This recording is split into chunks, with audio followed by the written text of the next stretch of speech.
जय Hind everyone. आज आपण गोष्ट संविधानाची, यामध्ये भारताचं जे संविधान आहे या संविधानाची एक महानता आपल्याला मी सांगू इच्छितो।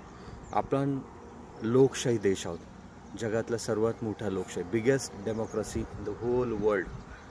आणि दुसरी गोष्ट, या डेमोक्रेसीमध्ये आपल्याला सामान्य माणसाला 5000 वर्षापासून जो अधिकार कुठेही नव्हता, एक राजा बनवलेला आहे, मतदानाचा अधिकार देऊन, की आपण मागच्या व्हिडिओमध्ये सांगितलेलंच आहे की जगातील पहिली राज्यघटना की ज्याने सर्वांना मतदानाचा अधिकार दिला, अशी ही जगातली एकमेव राज्यघटना होती।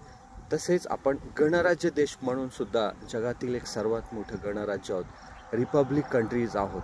आता लोकशाही म्हणजे लोकांनी लोकांकरिता चालवलेले राज्य, हे तर आपण लहानपणापासून ऐकतोच, परंतु गणराज्य, गण म्हणजे लोक आणि राज्य सुद्धा लोकांचंच राज्य। मग यामध्ये सुद्धा एक,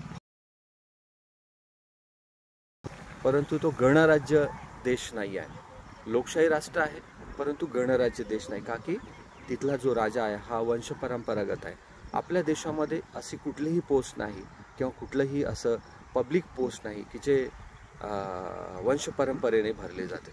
म्हणजे एक सिंपल भाषेमध्ये सांगायचं असेल तर इंग्लंडचं एक उदाहरण लक्षात ठेवणं गरजेचं आहे की इंग्लंड हा लोकशाही देश आहे परंतु तो गणराज्य नाही।